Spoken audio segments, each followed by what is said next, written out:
Buenas, amigos do campo, sejam mais uma vez muito bem-vindos ao Dúvida Rural. Eu sou Alex Zequini, o seu comunicador, e aqui nós trazemos informação, conhecimento e experiência daqueles que vivem do campo e para o campo. E no episódio de hoje nós vamos falar sobre ovinocultura. Nós vamos falar sobre produção de carne de ovino, sobre lã, sobre leite, sobre nutrição. Então, se esse assunto é do seu interesse, fique aqui com a gente. Este é o Dúvida Rural, o seu canal de respostas do meio rural.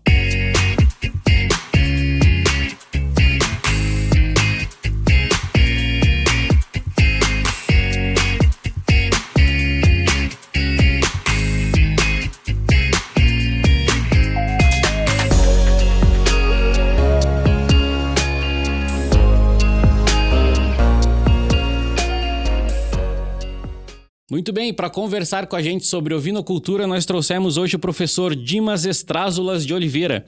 Ele que tem formação em zootecnia, tem mestrado pela URGS, doutorado pela USP e é pós-doutor em fisiologia mamária pela Penn State University. Professor Dimas Estrázulas, seja muito bem-vindo ao Dúvida Rural. Boa tarde, obrigado pelo convite. É um prazer participar e tentar ajudar a esclarecer alguma possível dúvida aí que a gente possa contribuir. Obrigado. Professor Dimas, é de praxe aqui, né, nesse nosso primeiro bloco, que a gente traga um pouco da sua história, da sua experiência, do que levou o professor Dimas a tratar desse tema que é a ovinocultura. Então, na realidade, a minha origem é rural, né? Minha avó, no Rio Grande do Sul, tinha uma propriedade rural. Eu praticamente nasci e me criei para fora, como se diz, né? Aí, ao longo do tempo, eu optei pela zootecnia, porque na época a veterinária não me chamava muito a atenção, porque eu imaginava assim, como é que tu vai saber onde é que dói num bicho, né? No médico, ele te aperta e tu responde se dói ou não dói, né? Então, e na agronomia era uma atividade que eu via, na minha família não tinha tanto, mas dependia muito do clima, né? Então, tu estava sempre naquela dependência e eu acabei indo para a zootecnia e aí acabei, né? Me formei em zootecnia, depois eu trabalhei muito tempo na iniciativa privada, né? Trabalhei praticamente sempre na área de nutrição animal. Controle de qualidade em fábrica de rações. Depois eu fiz um trajeto não muito comum dos professores, né? Eu fui trabalhar na iniciativa privada, depois eu voltei, fiz mestrado, aí eu fui trabalhar de novo, aí eu fui fazer o doutorado, né? Trabalhei de novo na iniciativa privada e aí voltei para a universidade. Então, sempre tive uma certa ligação assim, com a iniciativa privada fora da área, né, de academia, como a gente diz, né? E eu entrei na UDESC em 2006. Aqui em Lages, no CAV, eu comecei a dar aula na pós-graduação em 2008. E em 2014 eu me transferi, né, como se diz no Rio Grande, de mala e cuia para Lages, que eu tinha entrado lá em Chapecó, na universidade. E em 2018, com a aposentadoria do professor Jorge Ramella, eu assumi a disciplina de ovinos e a coordenação do setor de ovinos aqui do CAV. E tenho trabalhado, né? Tenho vários alunos que fizeram bastante trabalhos, experimentos, teses, né? Principalmente com ovinos leiteiros, né? Mas digamos assim, também trabalhei, dei assistência na área de sem ser ovinos leiteiros, né? Então, tenho algum envolvimento com a área, digamos assim. Bastante experiência prática, bastante experiência técnica e bastante experiência científica, né, professor Dimas? Pois é, a gente tenta aliar as coisas, né? Mas é uma área boa, né? Uma área boa de trabalho.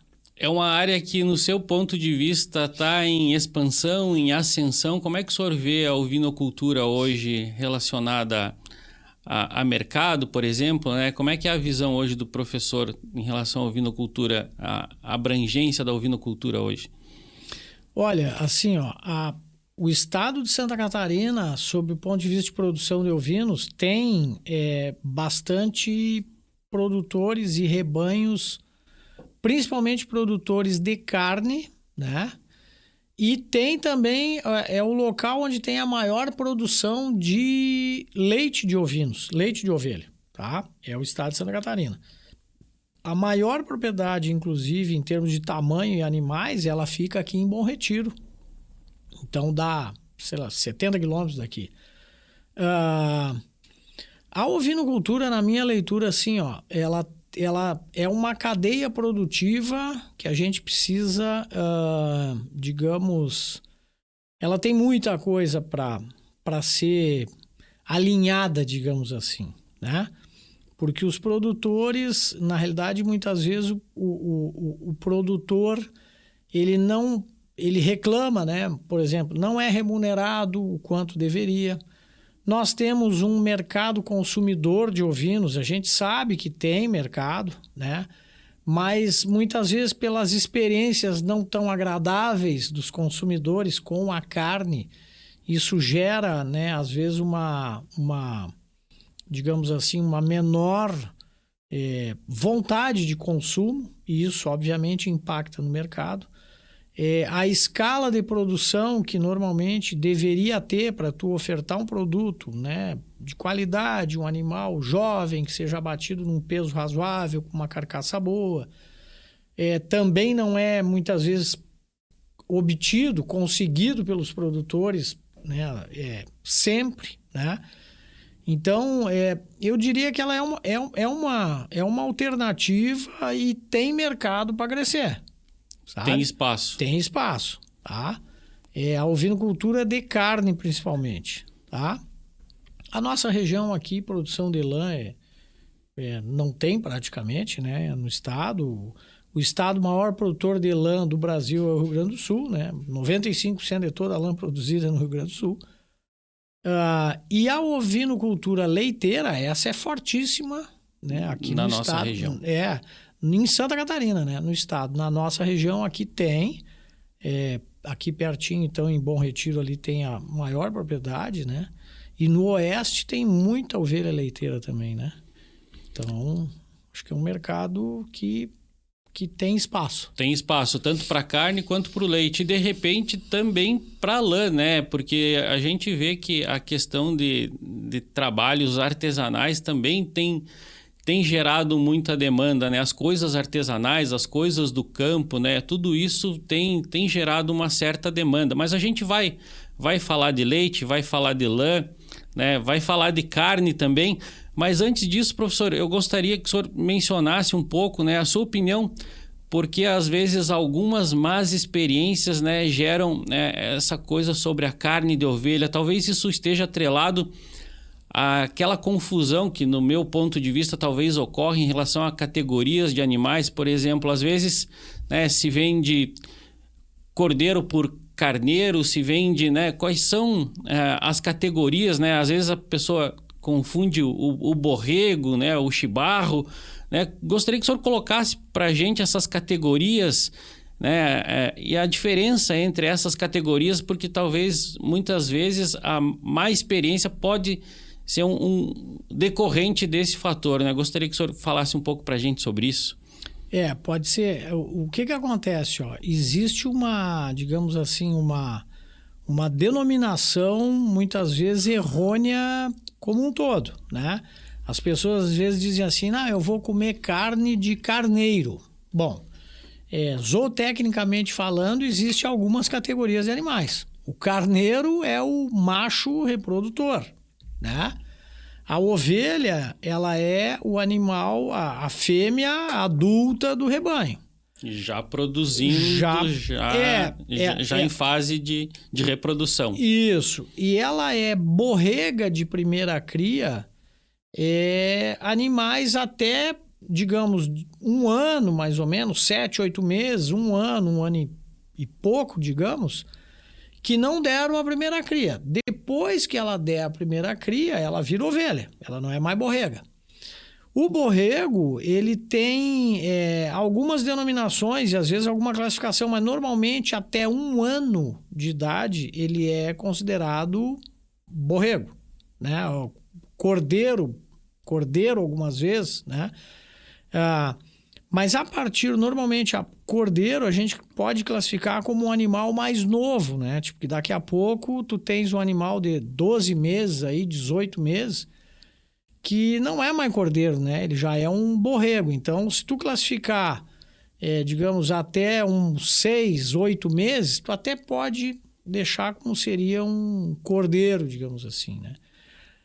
Necessariamente, se tu vai identificar pela dentição, os animais vão botar os dentes, começar a trocar os dentes de leite, normalmente com 12 a 18 meses.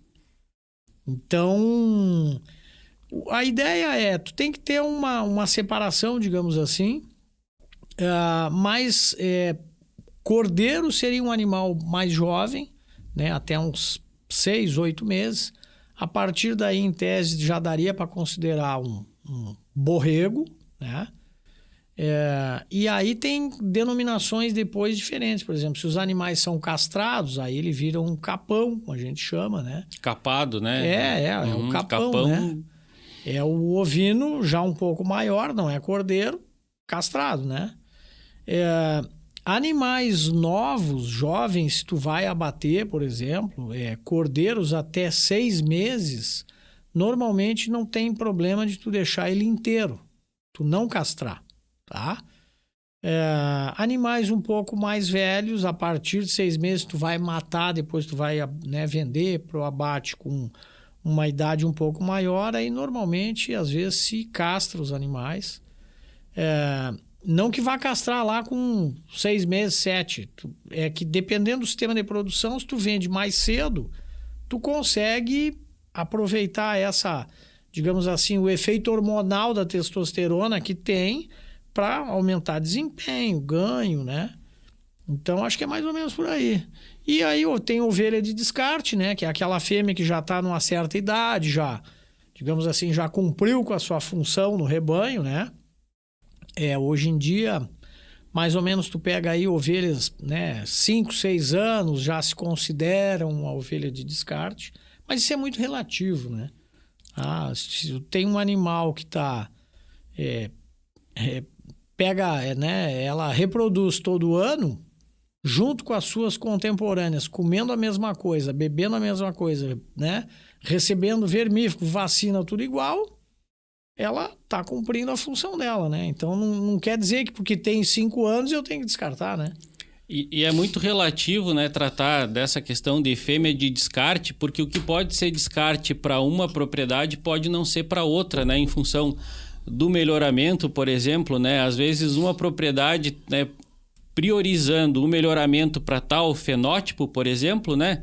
Para tal característica, aquela fêmea talvez não sirva e é tratada como descarte, mas para outras propriedades, uma fêmea extremamente apta à reprodução, né, professor?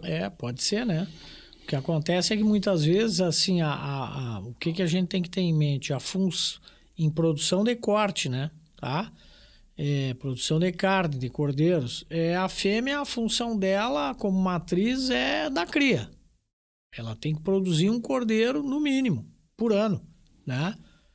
E é isso que tem que ser monitorado. Muitas vezes, por exemplo, né, o que acontece? Se tem alguns animais que naquele mesmo ambiente produzem e outros naquele mesmo ambiente não produzem, esse animal ele é menos produtivo. Então, aí tu pode descartar e muitas vezes não depende da idade.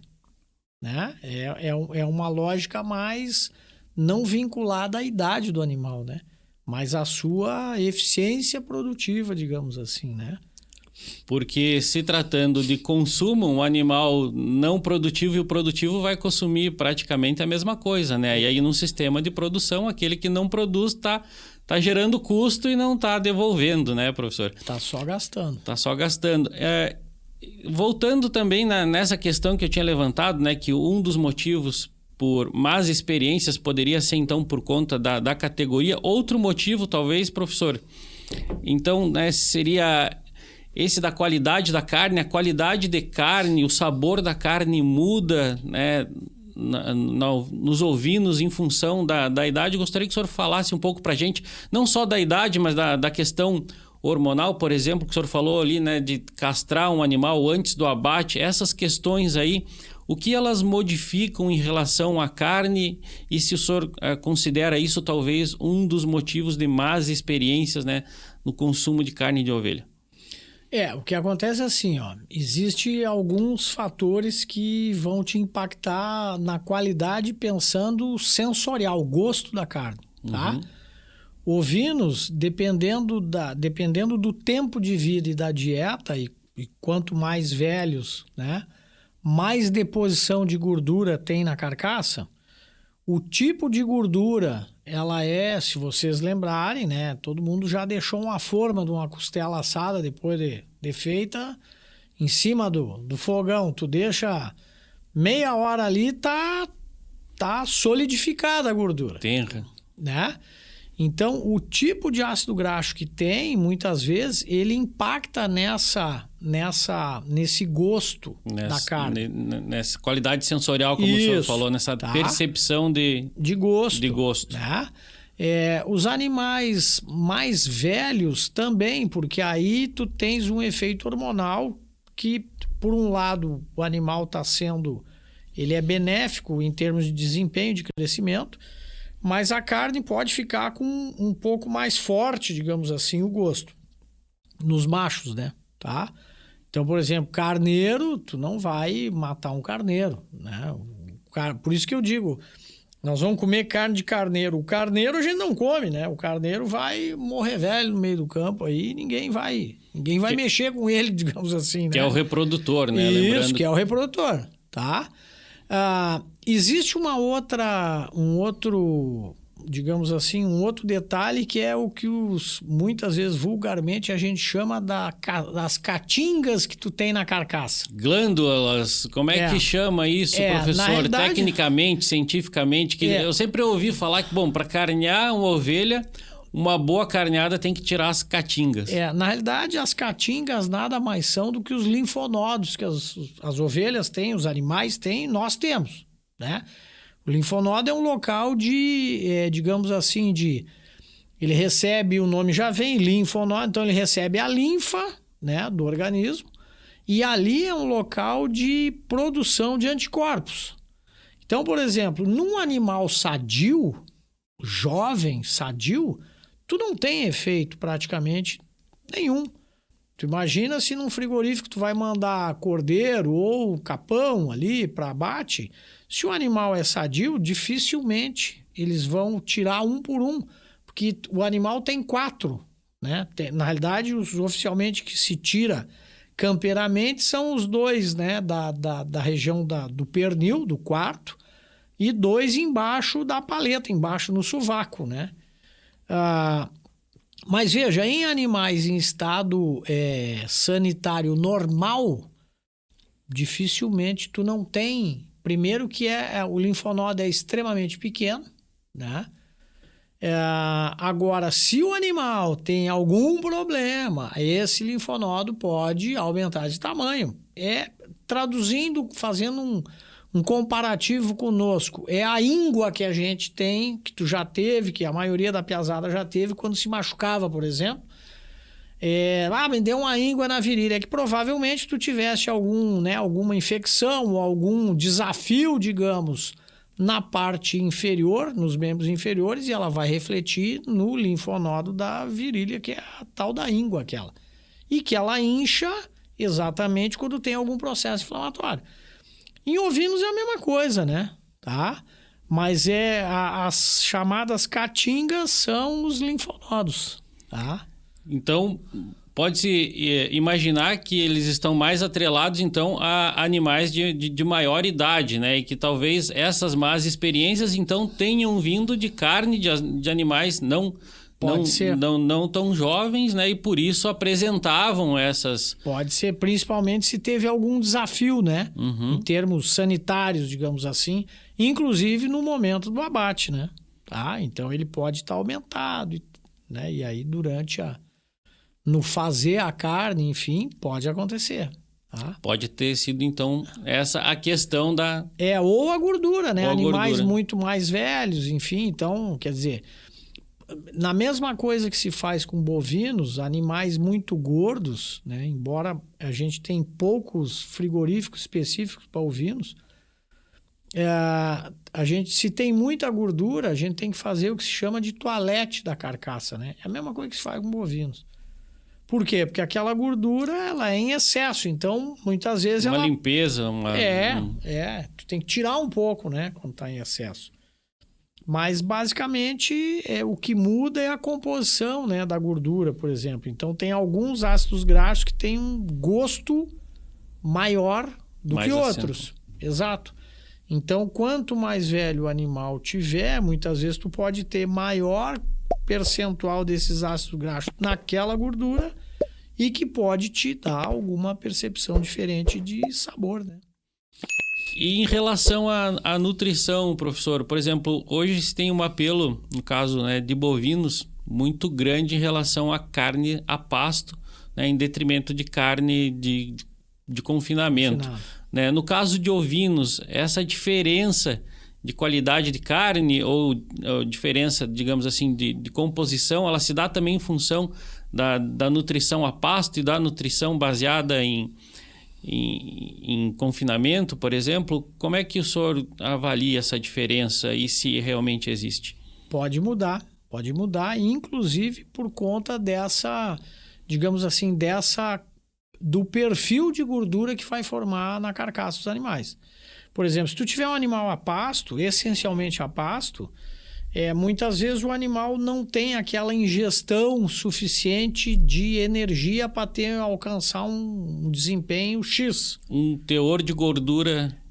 E aí muitas vezes quando a gente confina o animal, tu consegues alcançar isso mais facilmente.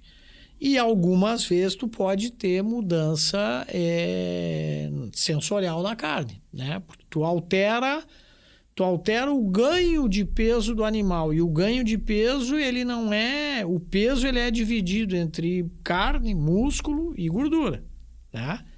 Então, essa composição é que às vezes pode mudar também. Ela é mais lenta na criação a pasto do que na criação no confinamento, né? Por conta disso, né?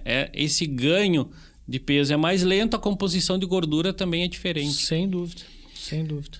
E o que a gente tem, por exemplo, professor, na nossa região ou na região sul como um todo, né? Em função das condições climáticas, que raças têm se trabalhado com vistas à produção de carne, né? Já que a gente está falando de produção de carne, de qualidade, né? O que se tem trabalhado, que raças têm se trabalhado aqui para esse fim? A gente tem principalmente, né? Texel é uma raça muito difundida. Hampshire Down é outra raça muito difundida. Aqui em Lages, principalmente, também tem. Ile-de-France é outra raça bastante, né? Com, digamos assim, com bastante número de criadores, né? E aí tem outras raças que foram sendo, né, mais, digamos assim, introduzidas em algumas situações e tem alguns criadores, né? Mas basicamente as principais eu arriscaria dizer que são essas, da produção de carne, né? Tá? São raças, a maioria todas são raças lanadas, como a gente diz, né? Ou seja, a aptidão do animal é para carne, mas ela tem lã, né? Diferente, né, de outras raças que não tem, né, que não tem lã. Se tu pegar lá para o Nordeste, produz carne, produz pele, mas o objetivo, a aptidão principal do animal, né? E nós temos algumas raças, digamos assim, de dupla aptidão que a gente tem, que no estado aqui não tem tanto, né? Mas se tu pegar, por exemplo, no Rio Grande do Sul, a raça Corriedale, que é bastante conhecida, em tese é meio a meio. 50% carne e 50% lã, né? Mas aqui no estado eu arrisco dizer que essas três são as principais que a gente tem, né? A Corriedale, salvo engano, é uma das raças consideradas de alta produção em questão de número, né? Uhum. De número de indivíduos por parto, inclusive. Gostaria que o senhor falasse para a gente um pouco disso, o que faz com que, por exemplo, determinado, não sei se isso pode ser dividido em raças, mas talvez em raças e também indivíduos.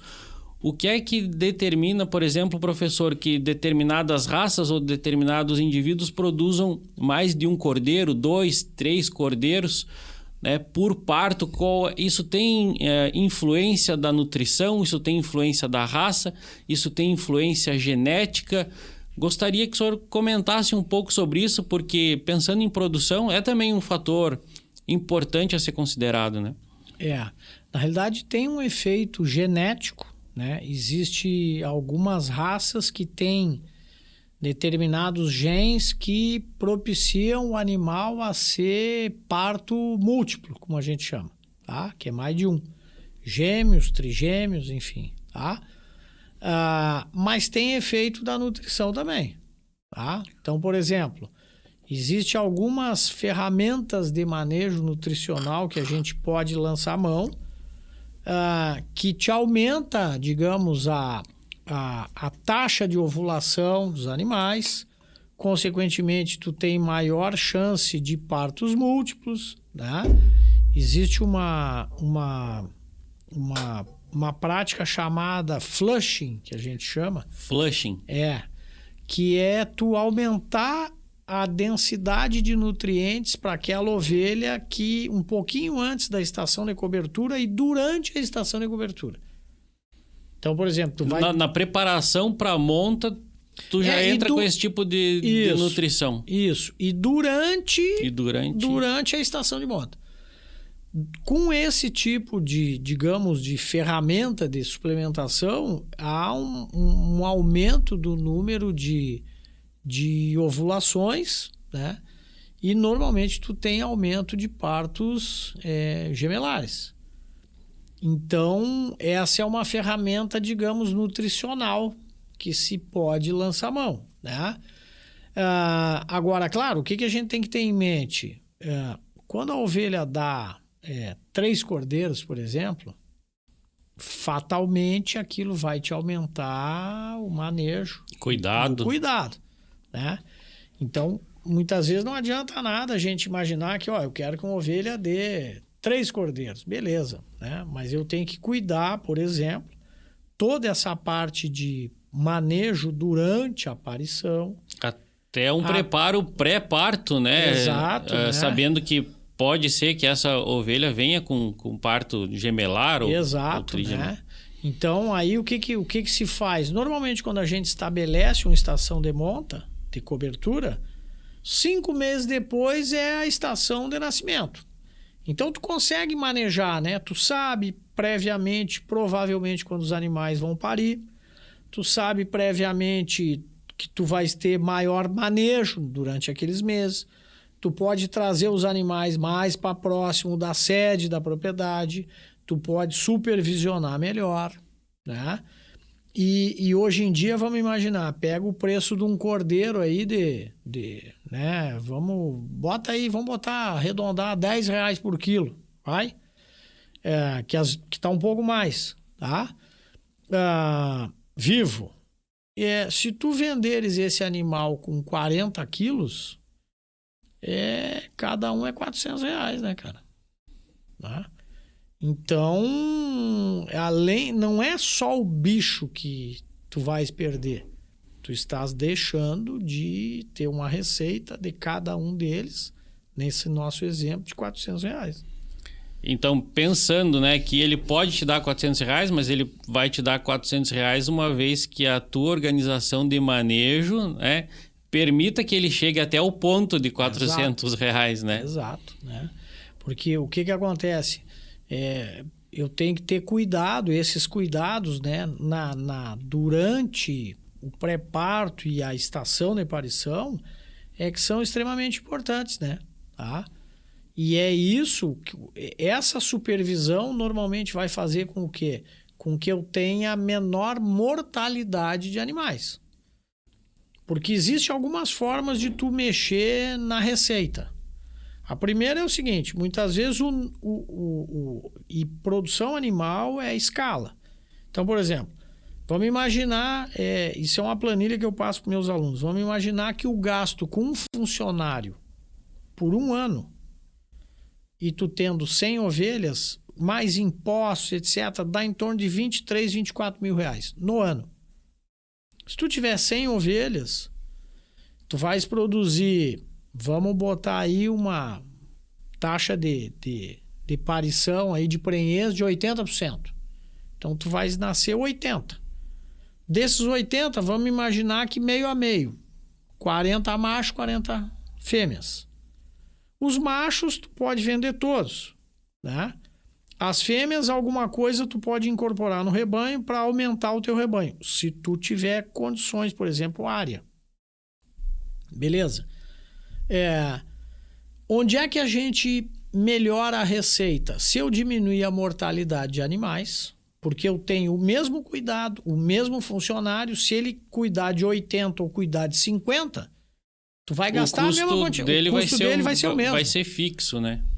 Então, esse é o ponto número 1, mortalidade. A prolificidade, que aí é os partos, se tem gemelar ou não.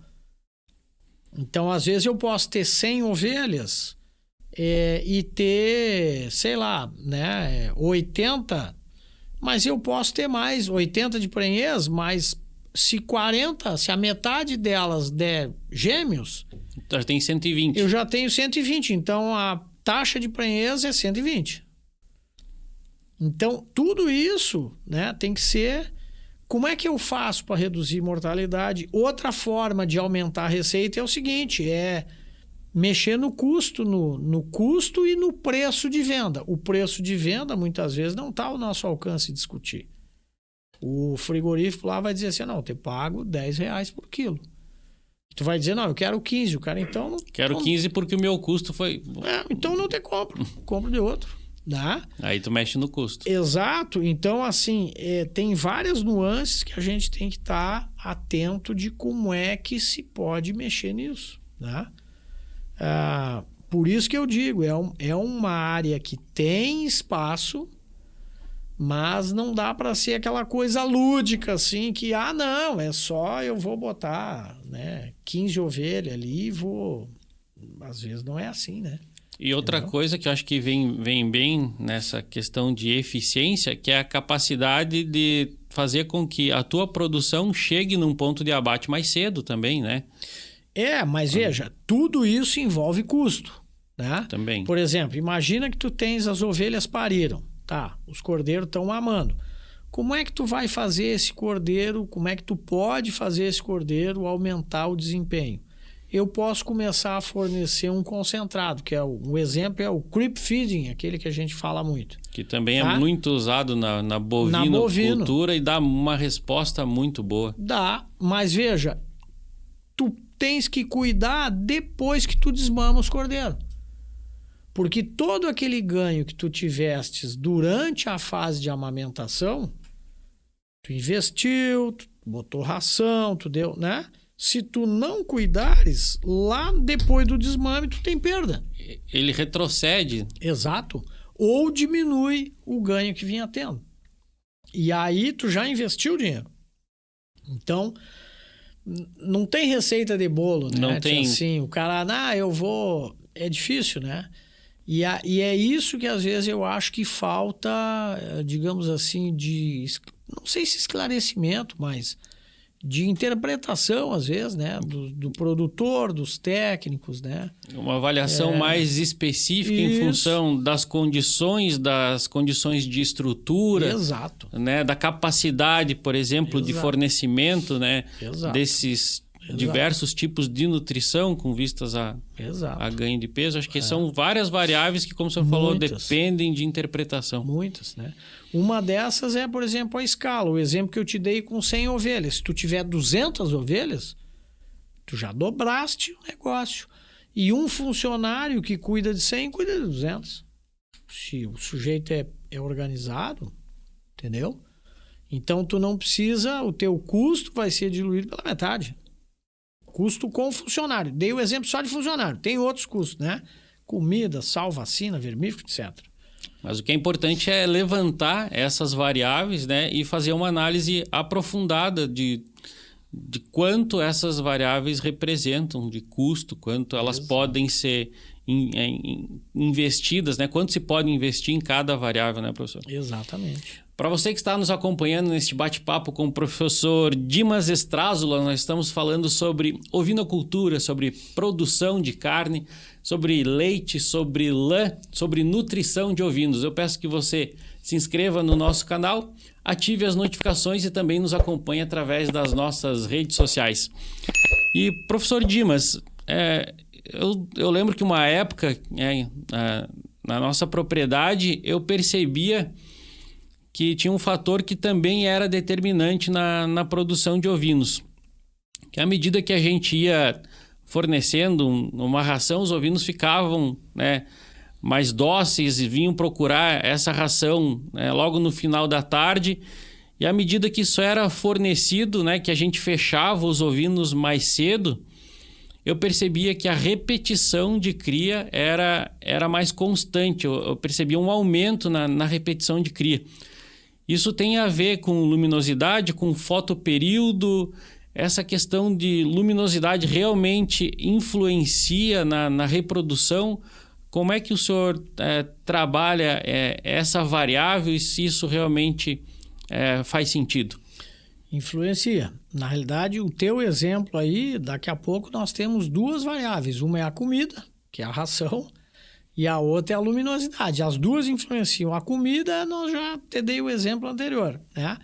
Mas a luminosidade, as raças lanadas, não é produtora de lã. São raças que têm lã. Não quer dizer que a aptidão é produção de lã, tá? As raças lanadas na região sul, elas são chamadas, a gente denomina de poliéstrica. A ovelha é uma poliéstrica estacional. O que quer dizer isso? Ela vai ciclar, vai ter ciclos reprodutivos, tá? A cada mais ou menos 17 dias, 19 dias. E esse aumento da atividade reprodutiva, ela inicia com a mudança de ambiente.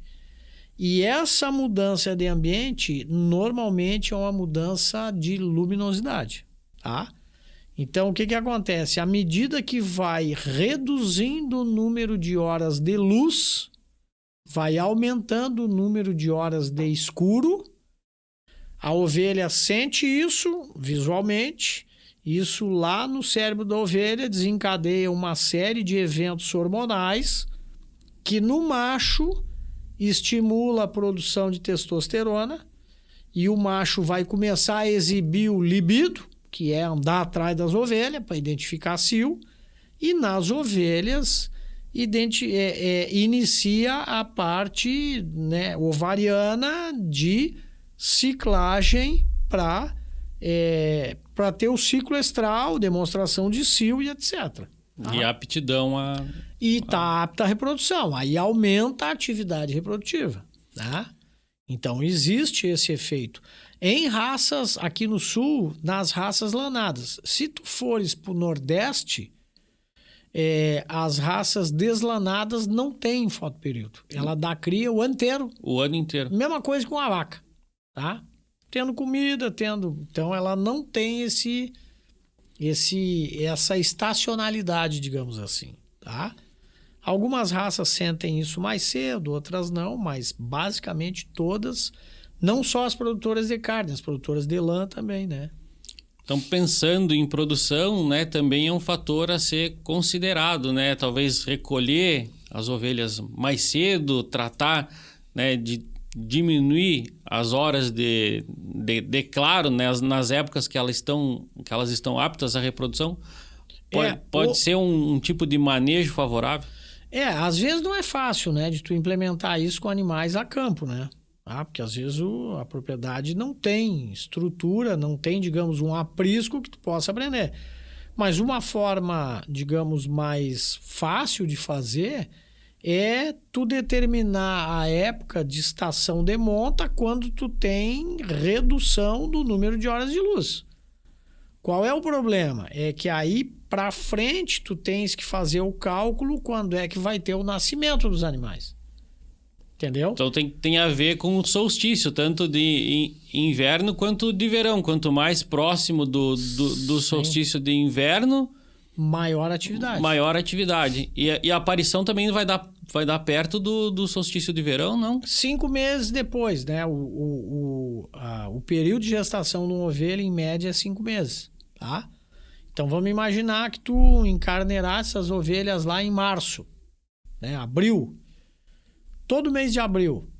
5 meses depois, abril, maio, junho, julho, agosto, setembro. É isso? Maio, junho, julho, agosto, setembro vai estar nascendo. Setembro, se for animais essencialmente a pasto, a gente já tem, embora às vezes a gente ainda tenha frio aqui na região, mas em tese nós estamos já entrando, começando primavera, os campos já estão começando a mudar de cara, né? Como a gente diz, o tempo já mudou, não está mais aquele frio intenso, danado, né? Qual é o detalhe? É que eu tenho que acertar, eu também tenho que pensar nisso em termos de alimentação, prevendo quando é que eu quero vender a produção de cordeiro. Entendeu? Dá para alterar o ciclo estral sem ser com, digamos, as horas de luz? Dá. Aí existem ferramentas hormonais aí da área de reprodução, né? Que tu tem que fazer, tu estimula o cio, tu sincroniza, tu insemina, enfim, em época que não tem nada a ver com o ciclo estral. Também dá. Mas são ferramentas que aí já envolve custo, né? Tá? Aí entramos naquela questão de novo, né? De avaliação dessas variáveis e quais as que geram, né, mais benefícios em função do custo. Ovinos leiteiros faz isso, né? Nem que não queira. Porque, por exemplo, as raças de ovinos leiteiras, elas também são estacionais. Só que o leite eu tenho que ter o ano inteiro, né? Então, naquela época que não é de período de luz reduzido, como é que eu vou fazer a ovelha ciclar? Então, a gente induz o cio, né? Sincroniza o cio de lotes de animais, insemina ou coloca com o carneiro, né? E aí eu tenho animais gestando sempre ao longo do ano, parindo e produzindo leite. No caso de corte, dá para fazer isso também, né? Não é tão comum. Tá? Não é mais. Em leite tem que fazer, porque senão... Tem que fazer para manter a produção constante, né? Exato. E falando em leite, professor, quais são as raças que a gente tem hoje para nossa região aqui especificamente? Vamos tratar, por exemplo, da região sul, né? Que tem condições mais próximas, digamos assim, em relação a clima. O que a gente tem trabalhado aqui na região sul para a produção de leite, né? Como o senhor falou, Santa Catarina é forte na produção de leite. O que a gente tem no nosso estado para a produção de leite em termos de raça? Aqui no estado a gente tem 2 raças principais produtoras de leite, tá? Uma se chama Lacone, que se escreve Lacaune, né? Que é uma raça francesa, produtora de leite. E a outra é uma raça que se chama East Frisian, ou, né, o pessoal no espanhol chama de Frisona, né? Frisona. Ou na Alemanha chama de Milchschaft, tá? É a mesma raça. São as 2 principais que a gente tem no estado de Santa Catarina. São altamente produtivas, né? Tem algumas características de tipo curva de lactação, muda um pouquinho, mas as 2 principais raças que a gente tem na região sul como produtoras de leite, tá? E no estado de Santa Catarina também. Tá?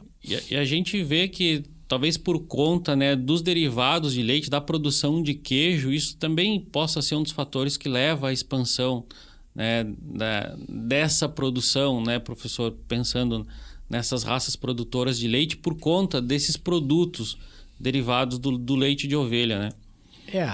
A maioria do leite ovino, ele é utilizado para a produção de lácteos, né?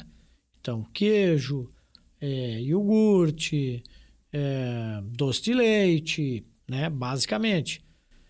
Ninguém toma leite de ovelha, né? Não é comum, tá? Então, o que tem em relação a esse mercado? Qual é o, digamos assim, o detalhe? Primeiro, ele é um mercado, eu acho que existe um mercado, né? Mas é em função de, digamos assim, do conhecimento e do custo, é um mercado que tem espaço, tem nichos, né? E sem sombra de dúvida, sendo bem feito, é um produto excepcional, tá? Por exemplo, em função do teor de gordura do leite de ovelha, que é muito maior do que o leite de vaca, tá? Que cabra, por exemplo, pensando na parte de sorvete, em tese o sorvete que a gente come tem um monte de gordura, né? Parcialmente hidrogenada, gordura vegetal. Existe possibilidade de tu produzir um sorvete com leite de ovelha com alto teor de gordura. Então, quando os animais estão a pasto, essencialmente, nós tivemos resultados aqui das ovelhas de 11% teor de gordura do leite, 9%, entendeu? Então, é 3 vezes o que tem no leite de vaca. Então, isso é digamos, em termos de composição, que te dá um diferencial quando tu vai pensar em lácteos, né? Então, tu pode fazer queijo, tu pode fazer iogurte, né? Doce de leite. Agora, claro, qual é digamos assim, o lado, digamos, mais de empecilho? É o custo, né? O doce de leite de ovelha, se tu vai comparar com o doce de leite de vaca, ele é mais caro, né? Quando bem feito, o sabor é indescritível, né? O queijo também, né? Mas são nichos de mercado que eu acho que tem mercado, né? Estão abertos à expansão. Né? Pensando na produção de queijo, por exemplo, né, se a gente comparar com a quantidade de leite necessária para a produção de 1 quilo de queijo, né? Vamos pegar uma raça Jersey, por exemplo, né? Em torno de 10, 11 litros de leite para 1 quilo de queijo. No caso da ovelha, como ela tem um teor de gordura, como você falou, maior, né? É possível pensar que 30% dessa quantidade daria para fazer 1 quilo de queijo, ou essa proporção... Não, é mais ou menos, eu não diria 30%, mas vamos pegar um valor redondo aí, tu deu exemplo de Jersey, eu acho que não precisa de 10, 10 tu pega holandês, Jersey com 8 quilos já tu dá. faz, né? Com ovelha com 4, Com 4 a metade, tá? Então, exatamente porque a quantidade de sólidos, que é aquilo que tem diluído, né, no leite, é bem maior do que do leite de vaca, né? Tá? Então, tem essa diferença. Outra diferença que eu acho que também é percebida na questão de proteínas do leite, né, professor? Hoje se fala muito da questão de proteínas para aqueles alérgicos à proteína do leite, né? Fala-se da proteína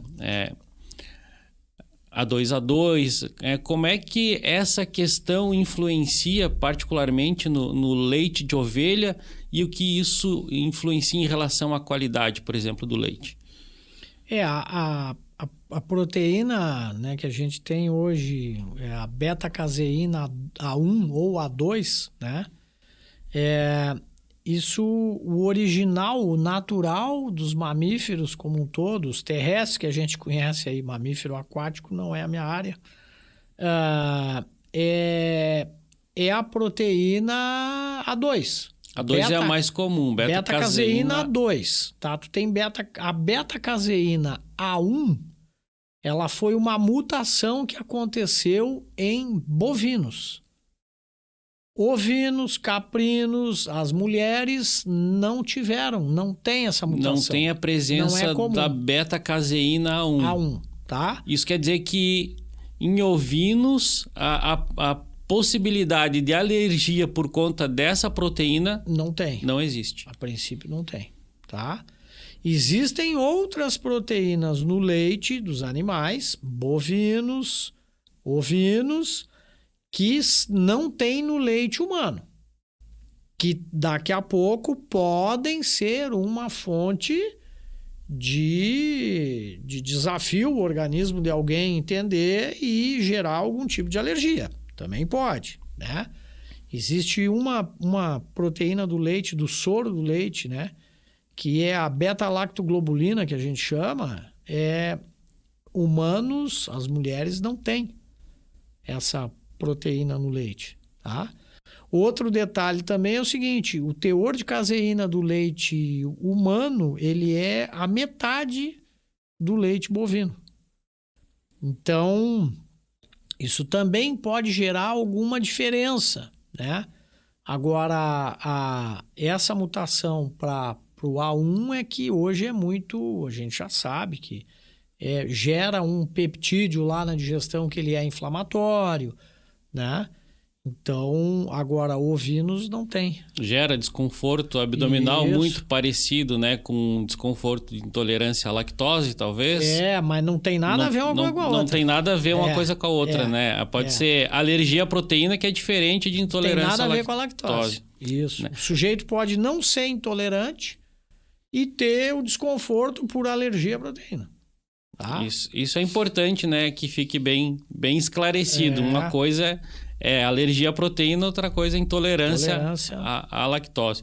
Mas então isso aí também é um fator preponderante quando a gente fala de qualidade do leite de ovinos, né? Pensando, né, que talvez essa alergia que seja mais comum, né, no caso dos ovinos não seja tão perceptível assim por conta especificamente dessa proteína. Sem dúvida, não tem, tá? Muito bem, para você que está nos acompanhando neste bate-papo com o professor Dimas Estrázulas de Oliveira, a gente está falando sobre ovinos de corte, ovinos de leite, nutrição. Eu peço que você se inscreva no nosso canal e também nos acompanhe através das nossas redes sociais. E, professor Dimas, como é que o senhor vê, né, partindo disso tudo que a gente falou, de possibilidades de mercado, de expansão, né, da produção de ovinos, não só de carne, como de leite também, como é que o senhor vê a tecnologia entrando nessas propriedades, a tecnologia entrando na produção de ovinos? Como é que o senhor vê as novas tendências e essas tendências absorvendo um pouco da tecnologia que a gente tem hoje? Aí depende do que a gente define qual é o tipo de tecnologia, né? Tá? Por exemplo, a gente pode definir isso, por exemplo, alguma intensificação na criação. Existem várias ferramentas, né? Então, por exemplo, o que seria uma intensificação na produção? Em qualquer esquema de produção de ovinos. Eu fugir do tradicional criação no nosso campo nativo aqui. Então, por exemplo, alguma ferramenta nutricional, suplementação dos animais, né?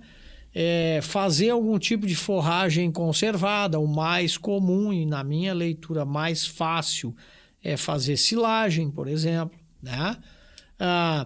Eu intensificar durante a fase, né, de o cuidado de nascimento e a fase de alimentação com os cordeiros ao pé da ovelha, né?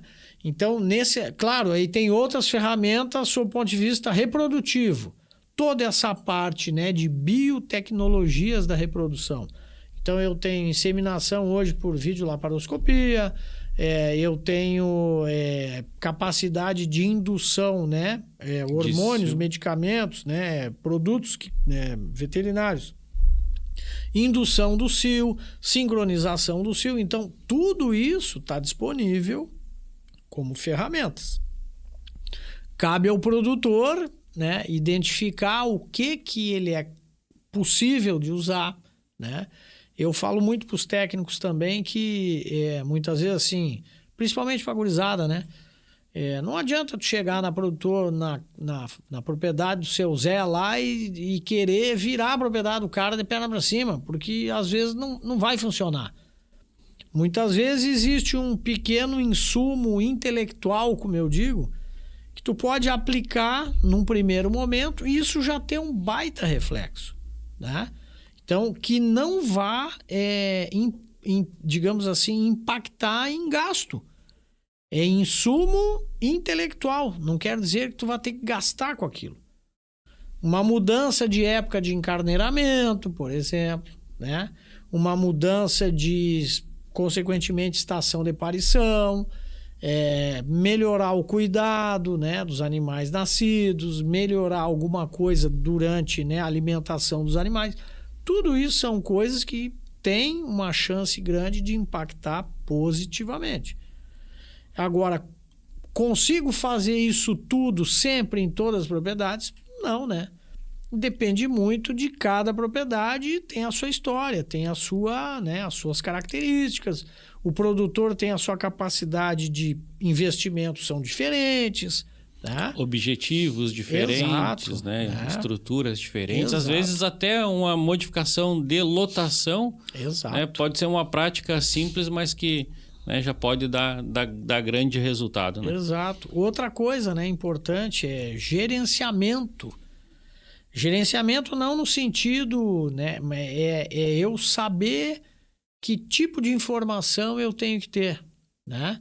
Quer dizer, se eu souber o peso de cordeiro ao nascimento, se eu souber aquele cordeiro é filho da ovelha tal, né? Se aquela ovelha deu cria todo ano, isso é importante porque me dá, né, dados e informações para algumas tomadas de decisões, por exemplo, né?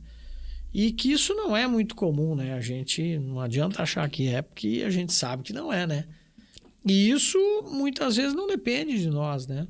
Quer dizer, a informação existe, né?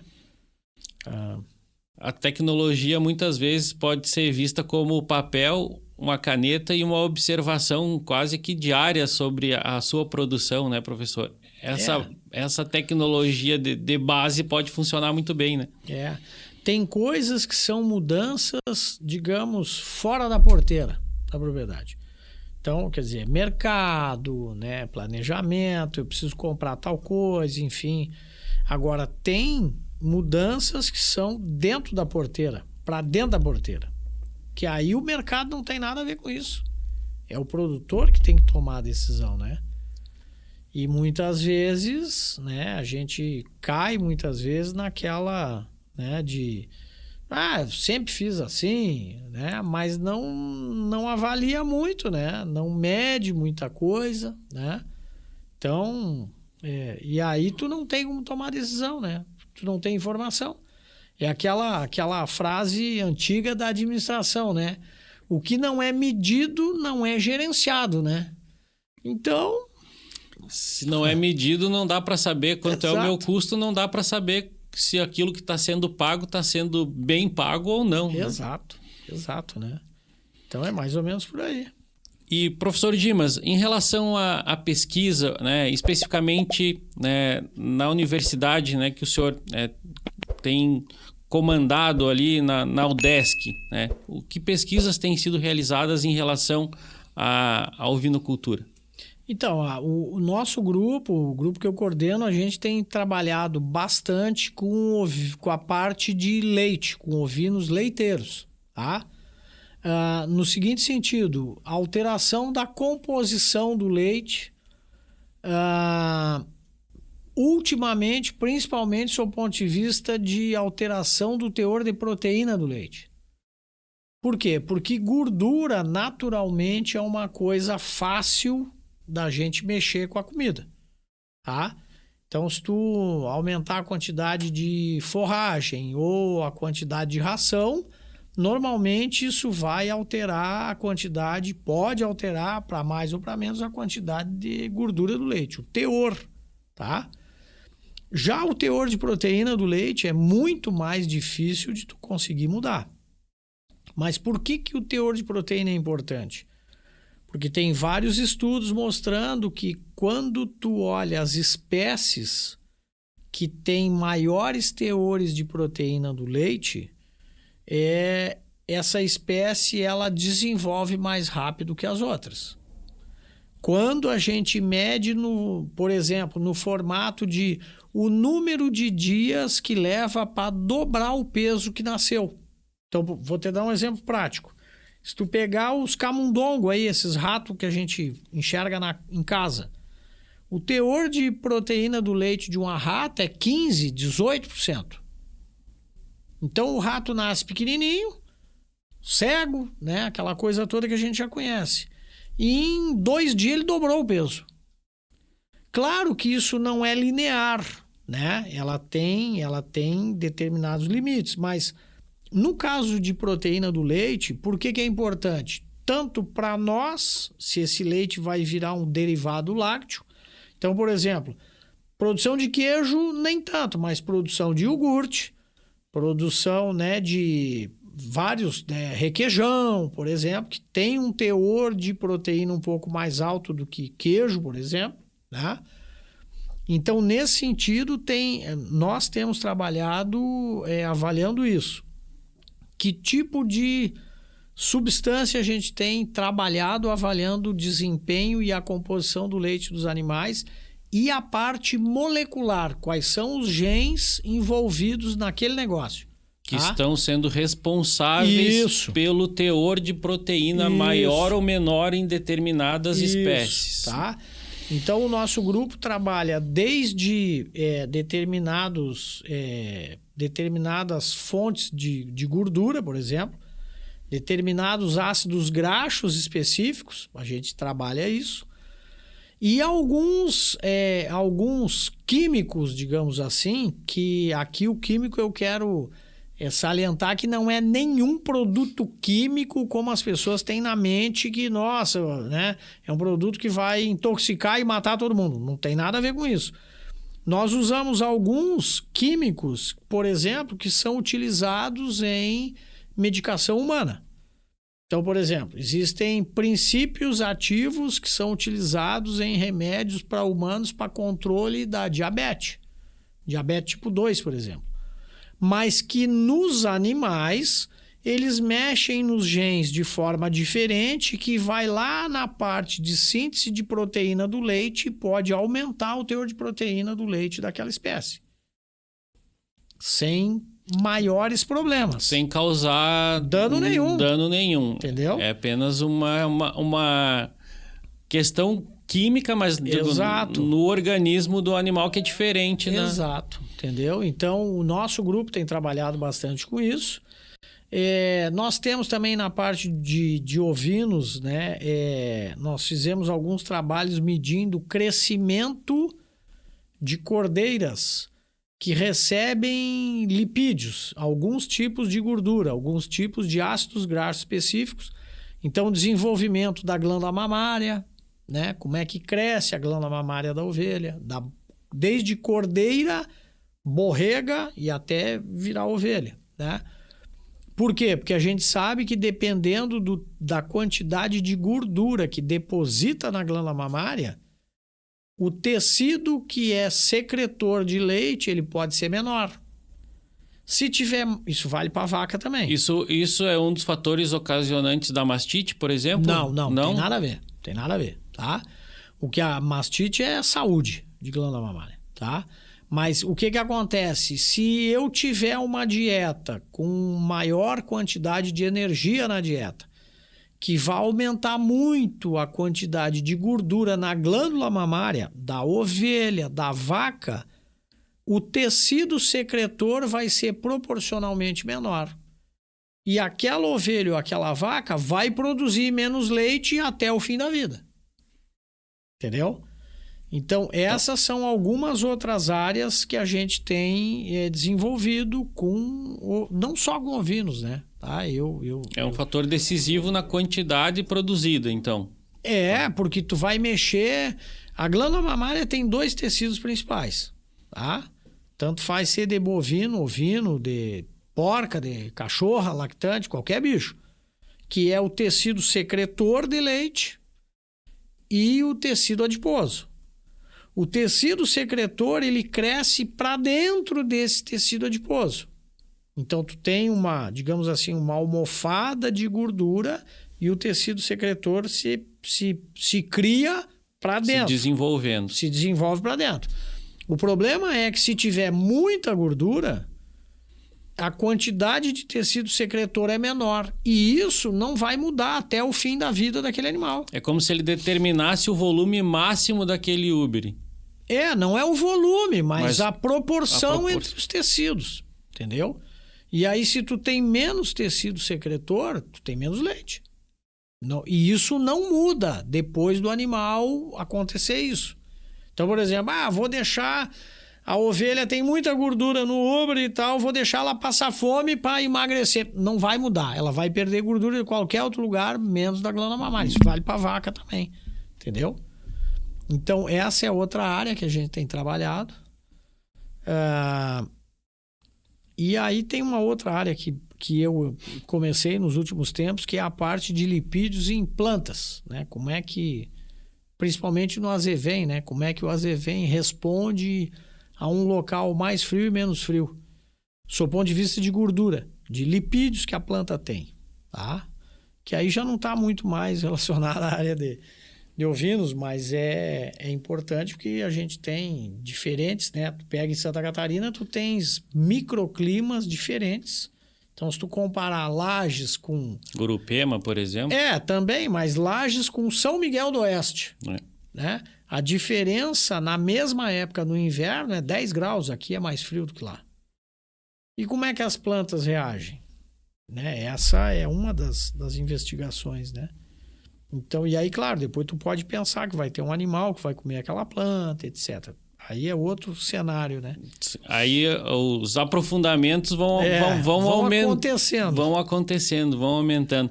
Professor, já partindo aqui para o nosso último bloco desse nosso bate-papo, que tá muito interessante, com certeza, para aqueles que estão nos acompanhando, um bate-papo extremamente enriquecedor sobre ovinocultura.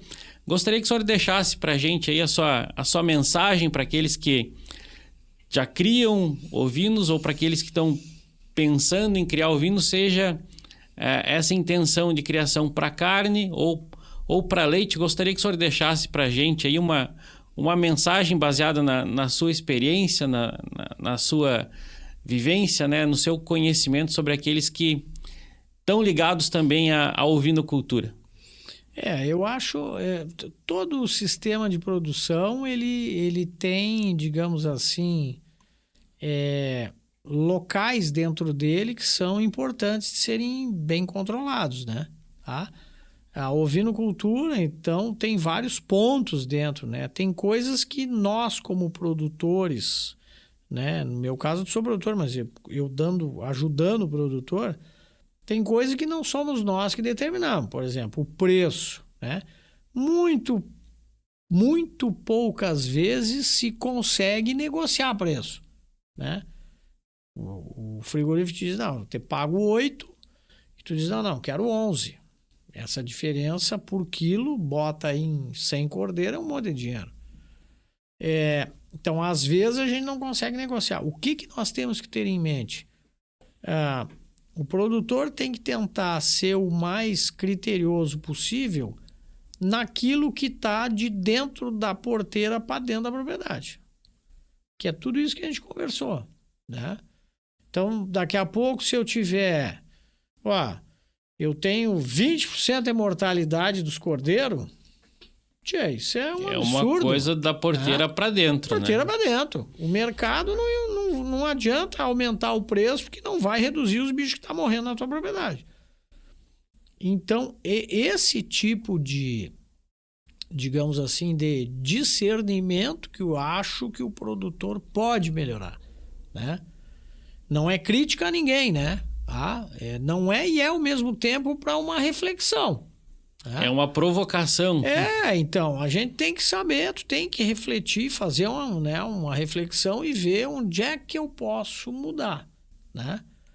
Porque se não faz isso, E outra coisa, né? Ovinos, na minha leitura, tá? É escala, tá? Então, como qualquer outra produção, né? Então, e aí, claro, para ter escala e para ter uma produção boa, tem que ter esses cuidados todos, né? Porque senão não rende, né, o que poderia, né? E aí depende muito de cada um, né? Eu acho que é mais ou menos por aí. Eu acho que o senhor deixou bem claro aí o que representa em escala aqueles fatores que numa produção incipiente passam batido, né? Isso, às vezes, numa produção assim, sem vistas, né? A escala não tem muita importância, mas quando tu passa a escalar a produção, mínimas percepções geram, né, impactos extremamente significativos. Se tu pegar, por exemplo, assim, a mortalidade de cordeiros ou de animais na época de parto, logo depois do parto, né? Isso não é raro tu achar. Tem gente que nem sabe na propriedade, tá? Mas não é raro, por exemplo, em criações mais extensivas no seguinte termo. Não quer dizer que você só a pasto. A pasto pode ser intensivo também. Aquela pessoa que faz pastagem de inverno, às vezes faz pastagem de verão e tal, ele está intensificando a produção. Ou faz, né, a rotação de piquetes, por exemplo, né, uma forma de intensificar um sistema de pastagem, mesmo que seja pastagem de campo nativo. Né? Isso. Mas veja, o que acontece? Não é raro, né, de se ouvir falar de tu ter mortalidade de cordeiro acima de 20%. Isso é um absurdo de animais morrendo, né? Daqui a pouco o produtor eu tenho 50 ovelhas só e tal. Ele pode achar que isso é pouco, mas pela lógica produtiva, o percentual é enorme, né? Então, sei lá, nasceu 80 cordeiros, beleza, né? De 100, 20% são 16 cordeiros mortos. Então, ali tu perdeste toda a comida que as ovelhas comeram durante o tempo, o custo, né, natural da terra, do que foi produzido, vermífugo, vacina, alguma comida diferente, se fez pastagem, os animais utilizaram, digamos assim, o sêmen do carneiro, ou se foi inseminação. Então, tudo isso foi fora, né, naqueles animais que morreram. E às vezes a gente não tem essa devida proporção, né? Percepção, né, Exato. Professor? Bom, para você que esteve nos acompanhando neste bate-papo aqui, nós falamos sobre ovinocultura, nós falamos sobre nutrição, produção, reprodução. E, professor, gostaria de agradecer a sua presença aqui, né, por tanto conhecimento, por tanta informação, por tantos esclarecimentos e por tanta orientação, né, para aqueles que ou já criam ovinos ou pretendem entrar, né, nesse tipo de atividade. Professor Dimas, mais uma vez, muito obrigado pela sua presença aqui. Obrigado pela oportunidade, né? Sempre é bom conversar um pouco sobre coisas da área e espero ter contribuído de alguma forma aí para as pessoas que acompanham o trabalho de vocês. Obrigado. Muito bem, com certeza a sua contribuição aqui foi enorme. Tenho certeza que muitas dúvidas foram solucionadas. Nosso propósito aqui é solucionar dúvidas, mas também gerar outras dúvidas para que essas outras dúvidas também deem seguimento, né, a essas discussões sobre ovinocultura. Com certeza as contribuições foram extremamente valiosas. Muito bem, para você que esteve com a gente neste bate-papo sobre ovinocultura, eu peço que você continue nos próximos episódios, também nos acompanhe através das nossas redes sociais. Até breve.